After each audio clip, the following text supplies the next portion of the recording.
अस्सलाम वालेकुम। बच्चों, क्या आपका मैथ्स का पेपर बहुत करीब आ चुका है? क्या आपको मैथ्स से डर लगता है? क्या आपको समझ नहीं आ रहा है कि मैथ में कैसा पास हो जाएं?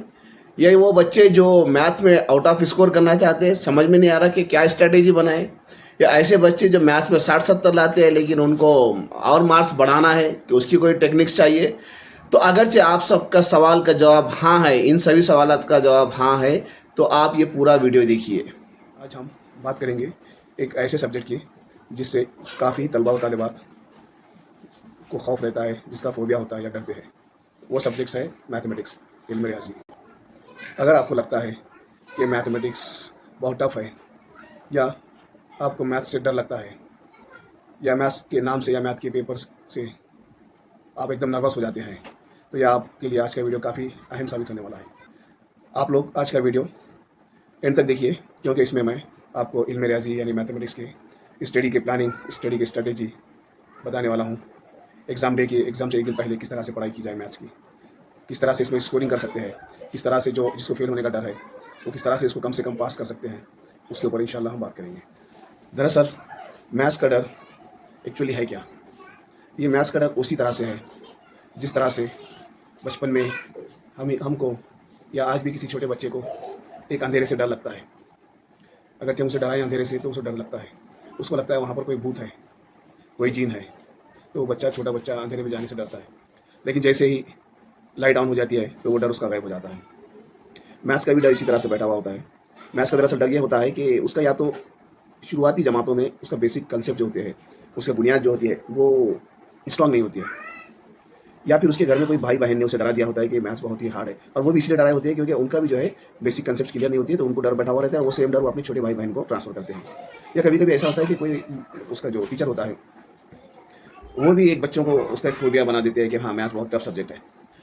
लेकिन दरअसल मसला वहाँ पर होता है कि उसको शुरुआती जो बेसिक कंसेप्ट होना है, तीसरी चौथी पाँचवीं इन जमातों में वो कंसेप्ट उसके क्लियर नहीं होते या मिस हो जाते हैं।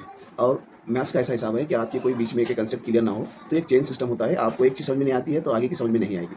आपके आज के कंसेप्ट तीसरी चौथी कंसेप्ट क्लियर नहीं हो तो पाँचवीं छठी की कंसेप्ट आपकी क्लियर होना मुश्किल है, क्योंकि आपको पिछला क्लास का समझ में नहीं आया है, या तो आप एक दिन एक दो चार दिन एब्सेंट होंगे, या फिर आपको उस तरह की समझाया नहीं गया है।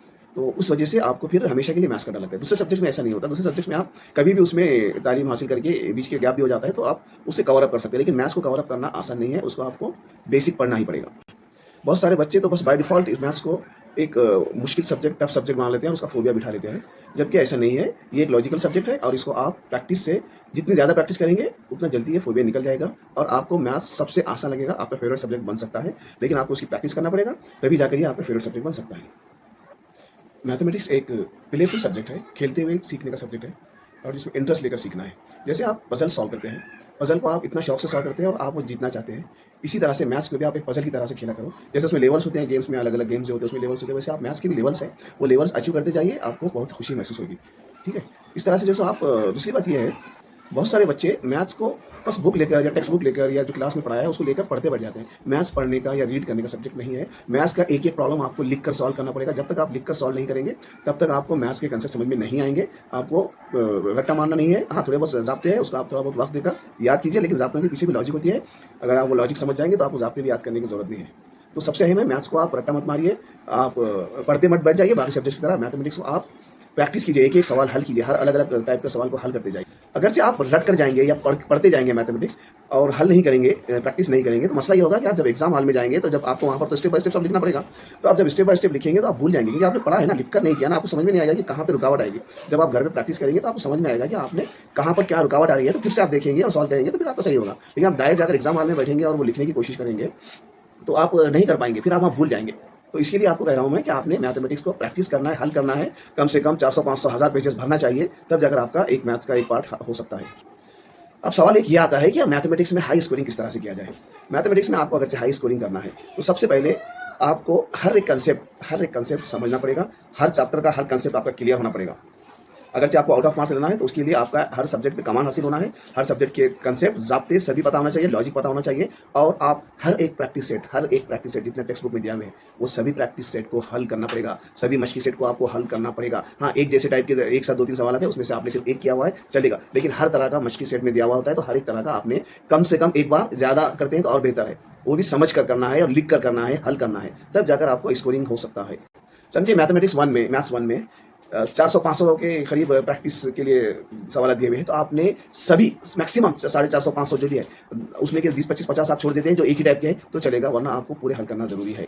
अगर से अलजेब्रा में जैसे मैथ्स 1 में समझे क्वाड्रेटिक इक्वेशन है, उसमें आपको अगर 10 किस्म के सम है तो आपको 10 किस्म के सम में हर एक का एक करना है। या ट्रिग्नोमेट्री है, ट्रिग्नोमेट्री में आपको इल्म मुसल्लस, उसमें भी आपको हर ज़ाब्ते का इस्तेमाल करके कितने हल हो सकते हैं, 1-2 हर एक करना चाहिए।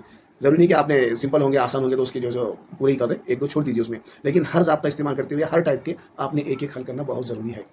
तो सबसे बेस्ट फार्मूला मैथमेटिक्स के लिए होगा कि कंसेप्ट क्लियर करो प्लस प्रैक्टिस करो, तो आपको इसमें सक्सेस मिल जाएगी। Concept plus practice is equal to success. आप सिर्फ रीडिंग करेंगे तो आपको एक ऐसा कॉन्फिडेंस आएगा जो हवाई किले की तरह कॉन्फिडेंस होगा, वो कॉन्फिडेंस कोई काम का नहीं है। आपको प्रैक्टिस ही सही कॉन्फिडेंस दे सकती है, रियल कॉन्फिडेंस आपको प्रैक्टिस के बाद ही आएगा। चलिए अब बात करते हैं उन स्टूडेंट्स की जो अपने आप को वीक कहते हैं या जिनकी पढ़ाई अच्छे से नहीं है। तो ये बच्चे चाहते हैं कि हमको स्कोरिंग नहीं चाहिए, हमको कम से कम मैथमेटिक्स का सब्जेक्ट हमारा निकल जाना चाहिए, यानी हम पास हो जाना चाहिए। तो उन बच्चों के लिए बात करते हैं। सबसे पहले तो आप अपने आप को वीक स्टूडेंट कहना छोड़ दीजिए। आप वीक स्टूडेंट नहीं है, आपने कम पढ़ाई की है, कम प्रैक्टिस की है, या आप ट्रेन नहीं है, उतना ट्रेन नहीं हुए, या आपने उतने कंसेप्ट पर ध्यान नहीं दिया, या आपने बेसिक पर ध्यान नहीं दिया अभी तक, या अभी आप मेहनत कम किए हैं। आपके लिए सबसे अहम पॉलिसी ये होगी कि आपने सबसे पहले जो आसान चैप्टर्स लगते हैं आपको, जिसमें आपको ऐसा लगता है कि हाँ ये ठीक ठाक है, मुझे समझ में आ रहा है, मैं कर सकता हूँ, तो आपने उन चैप्टर्स के ऊपर मेहनत करना है। सबसे पहले उन चैप्टर्स को आइडेंटिफाई करो, उन चैप्टर्स की जो आसान लग रहे हैं, जो सवाल आसान लग रहे हैं उसके ऊपर मेहनत करो, और उसकी प्रैक्टिस करो, लिख कर प्रैक्टिस करो, याद मत करो, लिख कर प्रैक्टिस करो, रीडिंग मत करो, बाकी सब्जेक्ट की तरह लिख कर प्रैक्टिस करो। पहले आइडेंटिफाई कर लो आसान चैप्टर्स और उसके बाद उस पर लिख कर प्रैक्टिस करो। जैसा कि मैथ्स 2 में सिमिलैरिटी चैप्टर है, मुशाबहत, वो बहुत सारों को आसान लगता है, ठीक है वो कर ले।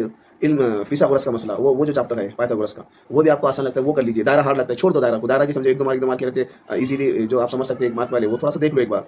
इस तरह से बाकी के जो है आपको जो भी आसान चैप्टर लगते हैं आपने सेलेक्ट कर लेना, और उसमें जो है उसकी प्रैक्टिस करना है, बार बार प्रैक्टिस करना है, मेहनत करना है। मेहनत के बगैर आपको कुछ फायदा नहीं होगा। प्रैक्टिस करना है और सिर्फ प्रैक्टिस करना है। अभी वक्त कम है, इसमें जितना ज़्यादा काम पढ़ाई कर सकते हैं, जितनी प्रैक्टिस कर सकते हैं, मैथ्स की पढ़ाई प्रैक्टिस कीजिए। और एक बात ये होगा कि आपके लिए कुछ चैप्टर्स हो सकता है, कुछ चैप्टर्स में कुछ टॉपिक्स आपको ईजी दिखते होंगे, वो टॉपिक से ले लीजिए आप। जरूरी नहीं कि हर चैप्टर में पूरा आसान होगा, कुछ चैप्टर में कुछ पार्ट आसान होगा, तो वो आप आसान सेलेक्ट कर लो और उस पर महारत हासिल कर लो। जरूरी नहीं कि पूरे सिलेबस पर महारत हासिल करना है। जो जो आसान दिख रहा है वो आइडेंटिफाई कर लो, तलाश कर लो कि हाँ ये मैं कर सकता हूँ, बहुत आसान है, उसको सही से सेलेक्ट करना है और उस पर महारत हासिल करना है, प्रैक्टिस करना है, बार बार प्रैक्टिस करना है। चलिए अब बात करते हैं उन बंदों की, उन स्टूडेंट्स की जो 60-70 के आसपास ला सकते हैं, लेकिन वो इंप्रूव करना चाहते हैं, 85-90 तक लाना चाहते हैं। उनके लिए सबसे अहम, बहुत सारे बच्चे सब मसले जो भी रहेगा आपका सवाल अच्छे से हल करते हैं, लेकिन उसमें छोटे छोटे सिली मिस्टेक्स कर देते हैं। बहुत सारे सिली मिस्टेक्स की वजह से आपके 1-2 मार्क हर सवाल में चले जाएंगे। आपने सवाल तो बहुत अच्छा हल किया है, लेकिन आपने सिली मिस्टेक्स किया है, तो उसकी वजह से भी आपके मार्क जाते हैं। आप स्टेप बाय स्टेप प्रॉपर्ली लिखते नहीं हैं। आप बस सवाल कर ले, आप समझ गए, हल कर दिए, अब आंसर भी सही आएगा, वो नहीं चलेगा। आपको हर एक स्टेप प्रॉपर्ली लिखना पड़ेगा। आपको इक्वेशन का मार्क इक्वल्स टू का प्रॉपर्ली डालना पड़ेगा। आपको रीजन जहाँ देना है, जहाँ पे उसकी वजह लिखना है, क्यों आपने ये उसका जस्टिफिकेशन देना है, तो वो जस्टिफिकेशन प्रॉपर देना है। ये जो आपके 1-2 मार्क्स बढ़ाते रहेंगे, तो इस पर आपने ध्यान देना है। वक्त का सही इस्तेमाल कीजिए, एग्जाम हॉल में भी वक्त का सही इस्तेमाल कीजिए, घर पर भी सही इस्तेमाल कीजिए। एग्जाम में ऐसा मत कीजिए कि आप कोई एक मुश्किल सवाल नजर आ रहा है तो उस पर आप ध्यान देकर बैठ गए और उस पर वक्त ज़ाया कर रहे हैं। नहीं, उसके बजाय आप वो मुश्किल सवाल को छोड़ दीजिए। बाकी के कई आसान होंगे जो आप कर पाएंगे, लेकिन आप उसमें वक्त ज़ाया कर देंगे, तो वो भी आपके लिए नुकसानदायक रहेगा। आपने और एक बात यह है कि स्टेप्स का, जैसा मैं बताया आपको, सभी स्टेप प्रॉपर लिखिए। ऐसा नहीं स्टेप स्किप कर दे रहे, कौन सा कहाँ से आ गया वो समझना चाहिए एग्जामिनर को चेक करने के बाद। इसके लिए सबसे अच्छा ये रहेगा कि आपने पिछले 5 साल के PYQs को हल करना है। अब ये 2-3 दिन जो भी वक्त है आपका बीच में गैप मिल रहे हैं, गैप डेज में आपका फायदा उठाना है आपको, और जो भी PYQs हल कर सकते हैं PYQs हल कीजिए। आपके PYQs मैक्सिमम 5 साल के PYQs में से तो 90% सिलेबस उसमें से आएगा आपको। एक मार्क के जो MCQs आते हैं वो देख लीजिए एक बार, उसमें थोड़ा लॉजिक रहती है। MCQs को सुकून से पढ़िए। 1 मार्क का सवाल है तो आप उसको ऐसा बगैर अधूरा पढ़ के बहुत सारे उसको सवाल ही समझ नहीं पाते। आपने अच्छे से पढ़ना है, उसको ज़्यादा 1 मिनट लगेगा, अच्छे से पढ़िए और MCQs कीजिए। 1 मार्क के सवाल आता है उसको भी अच्छे से पढ़िए। बहुत सारे बच्चों को मैंने देखा है कि सवाल एक पूछा होता है और जवाब आधे तक ही करके आ जाते हैं। उसने मुरब्बे का रकबा पूछा है और मुरब्बे की लंबाई मालूम कर लेंगे और खुश रहेंगे कि मैंने तो सवाल हल कर दिया, लेकिन पहले लंबाई मालूम करके मुरब्बे का रकबा मालूम करना होता है। तो वो एक स्टेप रहती है, एक लाइन की वजह से आपके मार्क्स कट जाएंगे। तो ये जो एवरेज स्टूडेंट्स है जो 60-70 तक आते हैं, उनको ये चीज़ें नसीहत दे रहा हूँ मैं कि आप थोड़ा सा सुकून से पढ़िए, सवाल समझिए वो क्या पूछ रहा है। और ये इकाई डालना भूल जाते हैं, बहुत सारे बच्चे इकाई डालना भूल जाते हैं। आप इकाई ध्यान से डालिए, वहाँ पर मीटर में है तो मीटर के हिसाब से डालिए, सेंटीमीटर जो भी इकाई है। अब आपका रकबे की इकाई आपको पता है, हजम की इकाई पता है, एरिया और वॉल्यूम की, तो वो हिसाब से आपने डालना है। अब एक सवाल ये है कि टॉपर्स किस तरह से पढ़ाई करते हैं। बहुत सारे टॉपर्स जो पढ़ाई करते हैं वो पीवाईक्यूज हल करते हैं, आप भी पीवाईक्यूज हल करते हैं, वो भी करते हैं, लेकिन वो टाइम लगाकर, घड़ी लगाकर, मिनट मिनट के हिसाब से, मतलब जैसे एग्जाम में जितना टाइम मिलता है वो हिसाब से टाइम लगाकर पीवाईक्यूज हल करते हैं, पूरा पेपर हल करते हैं। उसमें उनको जजमेंट आ जाता है कि किस सवाल में कितना वक्त देना है, कौन से सवाल में कितना टाइम लगता है, कौन सा सवाल में ज्यादा वक्त लगता है, वही जजमेंट आ जाता है। आप क्या करते हैं, पीवाईक्यूज हल भी करते हैं तो आप बस जितना टाइम लग रहा है तो एग्जाम में जाकर आप परेशान हो जाएंगे, अरे यार मैंने तो लास्ट के 2 सवाल ही छोड़ दिए, जबकि 2 सवाल में आपके 10-15 मार्क्स तो ऐसे ही कट गया आपके 2-3 सवाल में। तो फिर आपने क्या करना है, टाइम मैनेजमेंट करना, इस तरह से घड़ी लगाइए और पेपर हल कीजिए, पीवाईक्यूज हल कीजिए। Time management is very very important. अभी स्टडी प्लान किस तरह से होना चाहिए, एग्जाम्स तो चालू है, एग्जाम डेज में क्या प्लान होना चाहिए।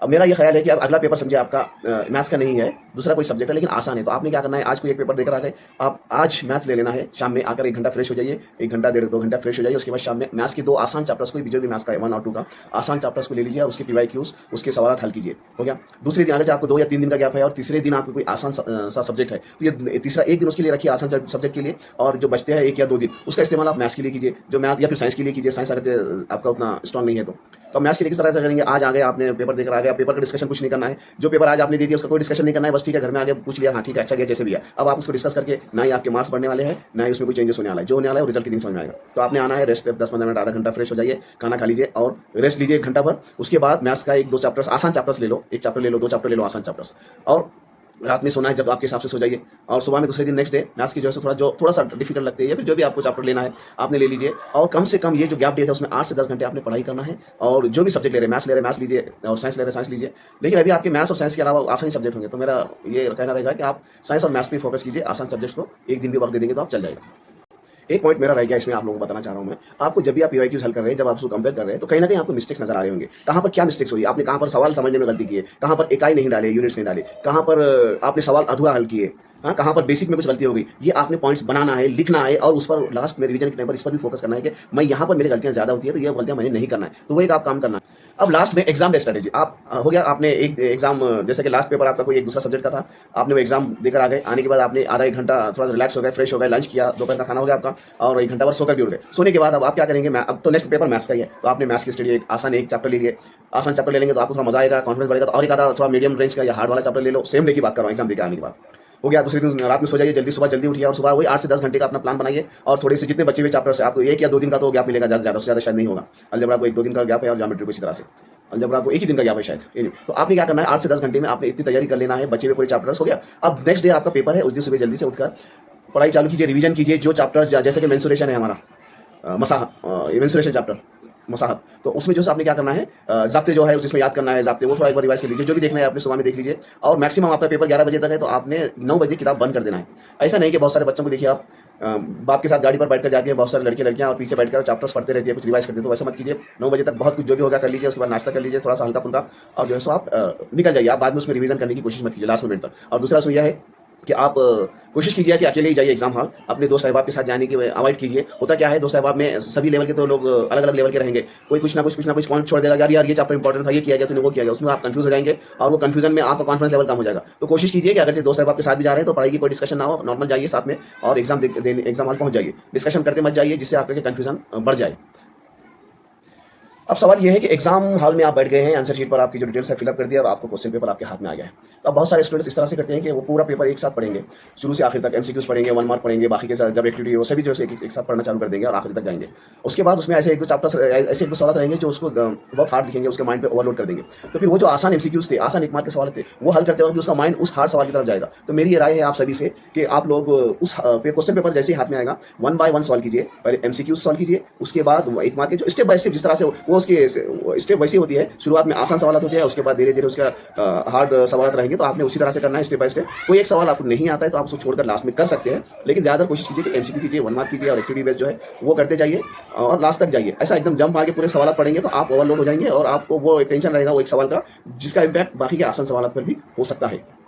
अब रहा एग्जाम आंसर शीट का, किस तरह से आंसर शीट में आपने आपकी राइटिंग अच्छी होगी तो बहुत अच्छी बात है, आपकी राइटिंग बहुत अच्छी नहीं भी है तो कोई मसला नहीं है, आपने क्लियर लिखना है, रीडेबल लिखना है, और प्रेजेंटेशन साफ और शफाफ रखिए। आपको जो मार्जिन होता है, मार्जिन दूसरा साइड से भी मार्जिन करना है, रफ वर्क करना है तो लास्ट पेज पर एक रफ वर्क बना दीजिए, जाते ही आपको जितने फार्मूलेज याद है या ट्रिग्नोमेट्री के जो पूरे वैल्यूज आपको पता है, साइन कॉस टैन सभी के 0, 30, 60, 45, 90 वो लिख दीजिए आप। बाकी के जो फार्मूले आपको याद है वो पूरा लास्ट पेज पर रफ वर्क करके लिख दीजिए, ठीक है। और फर्स्ट पेज से आपका प्रेजेंटेशन एकदम अच्छा होना चाहिए, खूबसूरत होना चाहिए, राइटिंग इंपॉर्टेंट नहीं है, लेकिन आपका प्रेजेंटेशन साफ शफाफ और रीडेबल होना चाहिए। हर एक स्टेप प्रॉपर लिखिए, स्टेप बाय स्टेप, स्टेप्स को स्किप मत करो, इसमें छोड़िए मत स्टेप्स को, जहां जरूरत है उसमें आपको जैसा भी जहाँ ज़रूरत है उसका जस्टिफिकेशन लिखिए उसको अच्छी तरह से।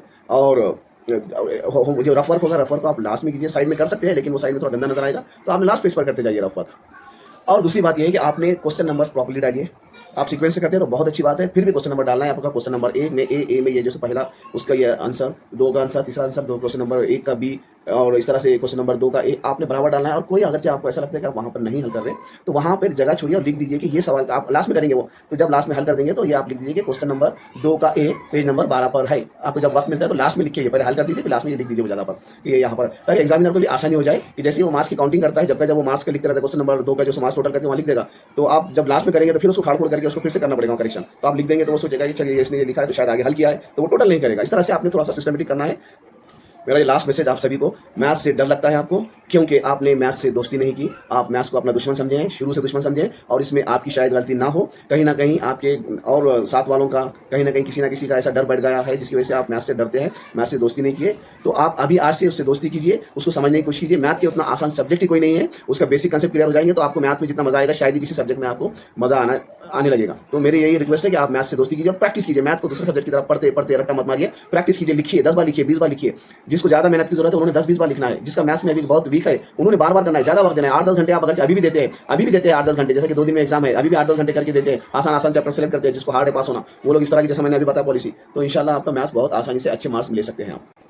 और सभी को मेरी तरफ से बहुत बहुत शुभकामनाएं, बेस्ट ऑफ लक, आपका पेपर अच्छा जाए, आप अच्छे से मेहनत कीजिए, सुकून से लिखिए और इतना टेंशन मत लीजिए। ये सब कुछ नहीं है, 10वीं का मैथ्स या 10वीं का एग्जाम सब कुछ नहीं होता है। आगे लाइफ में बहुत चीज़ें हैं, जरूरी नहीं कि 10वीं में बहुत अच्छा परसेंटेज आएंगे तो जिंदगी में बहुत कामयाब हो जाएंगे। बहुत बड़ी स्टेप है 10वीं, बहुत इंपॉर्टेंट है, आप जितना हो सकता है कोशिश कीजिए, लेकिन इसको ये मत समझिए कि हाँ हम यहाँ पे क्वालिफाई नहीं हुए, पास नहीं हुए तो क्या होगा, वैसा कुछ नहीं है। लेकिन मेहनत करना है, जितनी मेहनत करेंगे उम्मीद अच्छी रहेगी। नहीं भी होता है तो अगले कोई कोशिश कर सकते हैं, अगली बार भी और एग्जाम दे सकते हैं।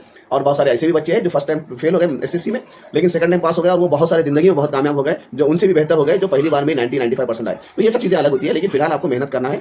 बहुत बहुत शुक्रिया। और आपको वीडियो अच्छा लगा होगा तो प्लीज़ लाइक कीजिए, चैनल को सब्सक्राइब कीजिए। आगे इंशाल्लाह और अच्छे से अच्छे अपडेट देने की कोशिश करूंगा। और अपने जो ज़रूरतमंद दोस्त है जिसको ऐसा लगता है कि इसकी ज़रूरत है तो उसके साथ शेयर कीजिए। शुक्रिया, अस्सलाम वालेकुम।